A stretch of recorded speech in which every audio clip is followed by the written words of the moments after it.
WWE could be planning something huge for the King of the Ring finals and Night of Champions.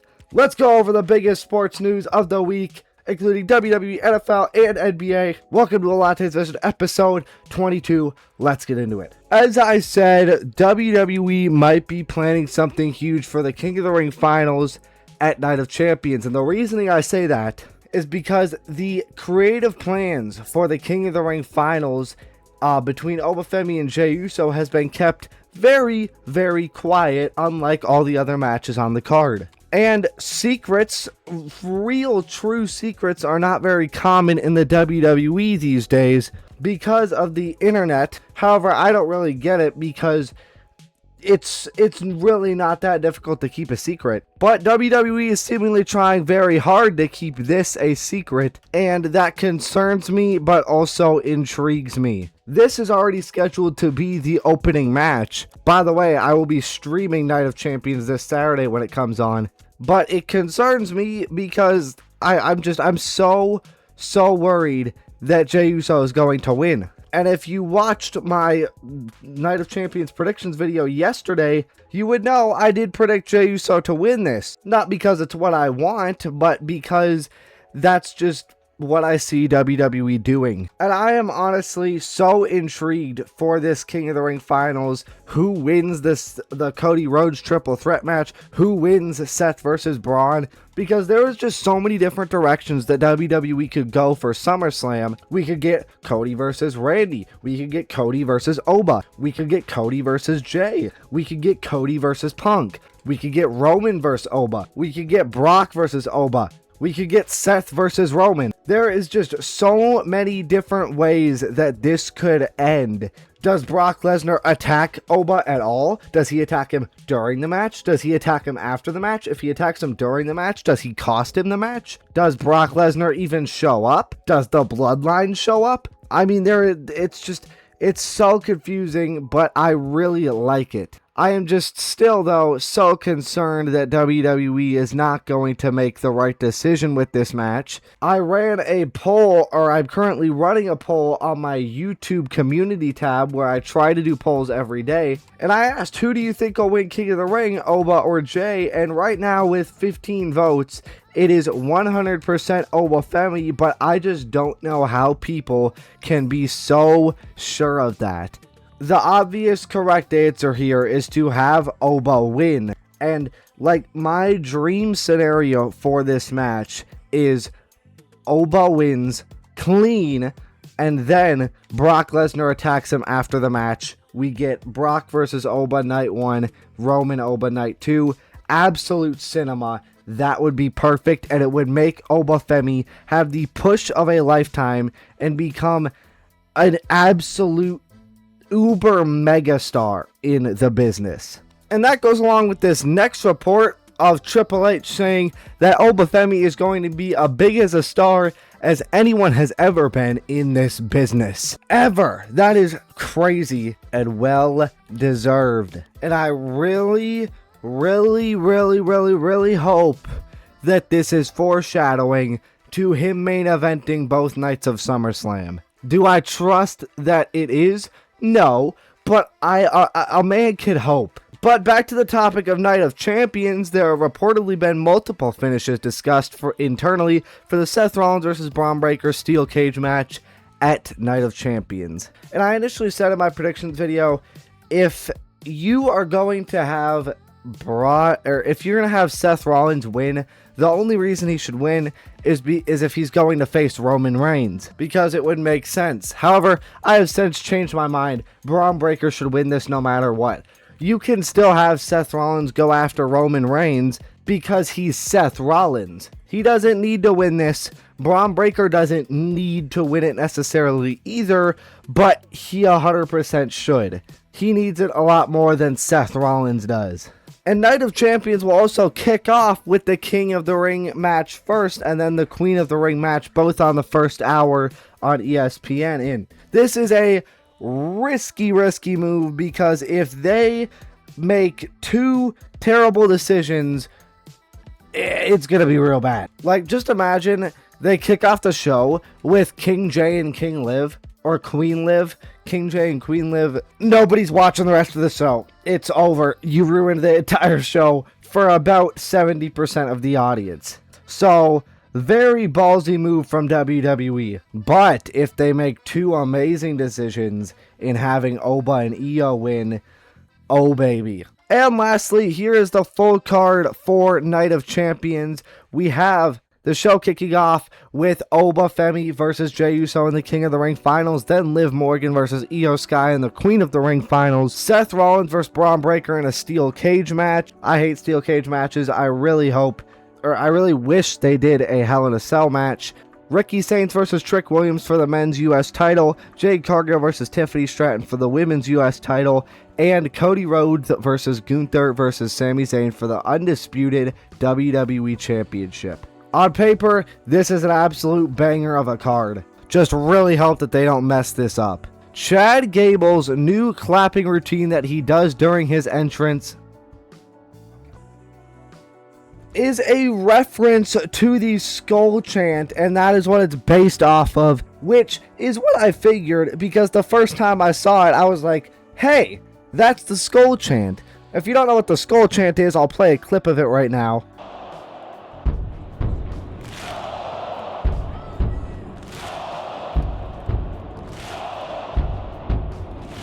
Best chant in the NFL, I might add, for the best team in the NFL. And that's not, debatable. That's just a fact of life. Yeah. And this makes all the sense in the world because Chad Gable, in case you don't know, is from Minnesota, and from specifically Minneapolis. He's one of my favorite wrestlers, partly because he's from Minnesota, but also because he's just so damn good.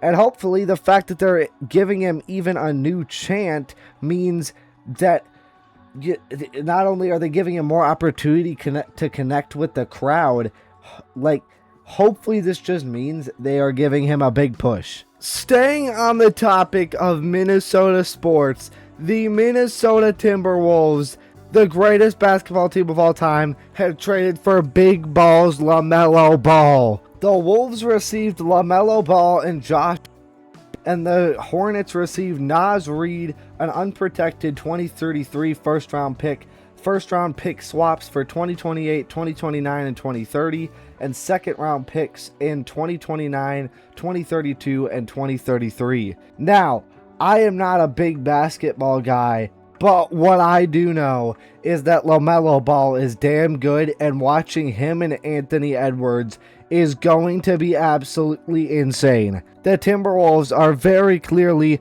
going all in, as they should be, and I'm really hoping that soon we can win an NBA title. Terrion Arnold has been arrested in connection with an armed robbery and kidnapping in Tampa, Florida earlier this year. Of course it was in Florida. He was charged with 8 separate felonies and he could serve up to a life sentence in prison. You get drafted to the NFL, a life-changing moment. You get a fat paycheck, the biggest paycheck of your career. You have the opportunity to live out your dream. Yes, it's on a shitty team, but you have the opportunity to live out your dream. I mean, I seriously don't understand what goes on in the brain of athletes that makes them want to commit horrible crimes and throw their entire life away. It is just assuming that he did do this, allegedly. It is a mind-numbingly brain-dead decision. He was charged with 3 counts of armed robbery, 3 counts of kidnapping, 1 count of conspiracy to commit kidnapping, and 1 count of conspiracy to commit armed robbery. This is from Gemini AI. Police state that Arnold was the, quote, primary conspirator in a plot that lured 3 men, including his personal driver, to an apartment where they were held at gunpoint, beaten, and robbed of personal property. Investigators later determined that the victims had nothing to do with the initial theft. He turned himself in to Florida authorities and was ordered held without bail with the charges carrying a potential sentence of up to life in prison. Through his attorney, he completely denies these allegations. The police report that while two of Arnold's associates held the victims at gunpoint and assaulted them, another individual recorded the incident and sent it to Arnold. They also apparently have chats of people referring to him as like the authority of the situation. I really just don't understand why he would do this allegedly. Like, there was no way he could have. Like, why would he want, like, money or phones or something like that? Like, it's not like he has a lack of money. He's an NFL player. He's probably just gonna get an extremely good lawyer because he has all the money in the world and get away with it, which is very unfortunate if he did allegedly do this. I hope that he is found guilty if he is guilty, and that he is not found guilty if he's not. Or if he's innocent, I should say. And Sauce Gardner tweeted about the situation. And, oh my god, bro is stupid. He said, and I quote, "Terrion Arnold is a good kid, and this situation shouldn't define him. He's young. His daughter just got brought into the world. What's his daughter gonna do without her dad in her life? Me knowing how much of a good/caring person he is makes it hard to believe because he's not the type of person to do these things y'all are reading about." Really, dude. This is really, like, this shouldn't define him. 8 felony charges shouldn't define someone. I would strongly disagree. They should absolutely define someone, assuming that they actually did it. And I assume because of the backlash he was getting for tweeting this, he deleted the tweet. I haven't seen anybody say anywhere that it has been deleted, but if we go to his profile here, as you can see, Sauce Gardner, the tweet is nowhere to be seen. It is not here. So I really hope that he realized how stupid what he was saying actually was. WWE Hall of Famer AJ Styles says that he hopes LA Knight, wins a world championship in WWE someday, believing he's one of the few stars who has truly earned it. I have never heard truer words spoken. Even AJ Styles knows how much LA Knight deserves this. Honestly, if LA Knight doesn't win Money in the Bank this year, I might just lose all hope. However, I don't think I will ever fully lose hope because, you know, being a Vikings fan, I always get my hopes right back up, just to probably get shot down once again. There's reportedly growing frustration within WWE regarding the lack of variety and competitiveness in the SmackDown Tag Team Championship scene. And honestly, there should be, because tag team wrestling is, I would say about a month or two ago, was at an all-time low. I mean, it was garbage. The Raw scene is a little bit better now, but oh my god, the SmackDown Tag Team division, even though R-Truth and Damian Priest are super entertaining, is horrible. I mean, literally, like 10 months ago, we were having matches like this, and it was insane. It was incredible. It was one of the best things on WWE TV, but now, Tommaso Ciampa, gone. Johnny Gargano, basically gone. Motor City Machine Guns, gone. Wyatt Six, gone. Andrade, gone. I mean, over half the people in this match aren't even in the company anymore, and Nathan Frazier and Axiom have been treated like they are gone. Tag team wrestling can be so damn good, and I just wish WWE cared more about it. Hopefully things can change soon. Sometime soon, at least. Cody Rhodes, the Golden Boy, said he believes that there's no one better at booking WWE shows than Triple H. And Braun Strowman replied and said, "Ratings say otherwise, lol." I'm also just realizing, does he have pierced nipples? Wait, I've never even noticed that. Is that what that is? Oh my god, guys. He totally does. What in the world? But anyways, I kind of have to agree with Braun Strowman here. I think there is definitely people better. I think Undertaker is doing way better with AAA. Like, AAA is one of the hottest wrestling products in the world right now. NXT is great all year around, even when they get talent swept away from under their feet. So, I can't really agree with Cody Rhodes here. The Glamour Blake Monroe is expected to finally, after 8 weeks of Blake Monroe coming soon, she is finally expected to make her WWE main roster debut this week, tonight, in London. I've tried to avoid spoilers, however, I do know 2 things that happened on SmackDown, and this is one of them. I know if she debuted or not, however, I will not spoil it for you. And then we also have Obafemi and Seth Rollins teaming up against Austin Theory and Braun Breaker.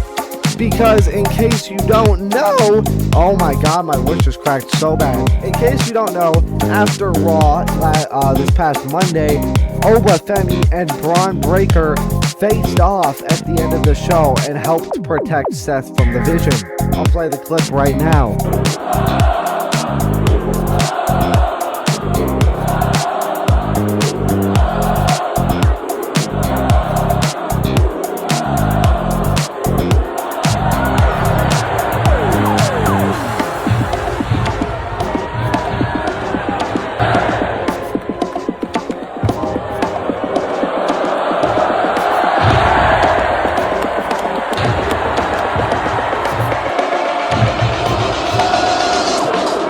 Yeah, I'm sure you heard the crowd during that.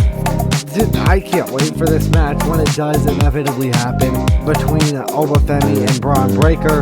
But I think this match is going to be really good. But that is going to be it for this video. Thank you all so much for watching this episode of Latte's Vision. Thank you all so much for watching. Like and subscribe if you want. And